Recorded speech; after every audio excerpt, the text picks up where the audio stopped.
এই, তোমার কি মাথা খারাপ হয়ে গেছে? মানি ব্যাগ থেকে সব টাকা নিয়ে নিয়েছো? শুধু মানি ব্যাগ থেকে না, তোমার অ্যাকাউন্ট থেকেও সব টাকা আমি আমার অ্যাকাউন্টে ট্রান্সফার করে নিয়েছি। কেন? আমার খুব ইচ্ছা হয়েছে একদিন তোমার সব টাকা আমার কাছে থাকবে। আরে আমি এখন অফিস যাচ্ছি, বাইরে গিয়ে কিছু কিনতে হলে তখন কি করবো? কি আবার করবো? আমাকে ফোন করবো, আমি টাকা পাঠিয়ে দেবো। আরে একদিনেরই তো ব্যাপার, যাও না, যাও।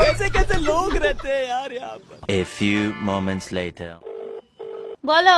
150 টাকা পাঠাও তো, এক প্যাকেট সিগারেট কিনবো। এক প্যাকেট সিগারেট কিনবা? 30 টাকা পাঠাচ্ছি, দুখানা সিগারেট কেনো। হ্যাঁ বলো। হ্যাঁ বলছি, চা খেতে এসছি, 100 টাকা পাঠাও তো। চা খেতে 100 টাকা? আরে যদি অন্য কিছু খাই। একটা চায়ের দাম 10 টাকা, আর দুটো বিস্কুট নাও 10 টাকা, আমি 20 টাকা পাঠাচ্ছি, রাখো। বলছি বাইকে পেট্রোল ভরবো, 500 টাকা দাও তো। 500 টাকার পেট্রোল ভরবা? ঠিক আছে, দিচ্ছি।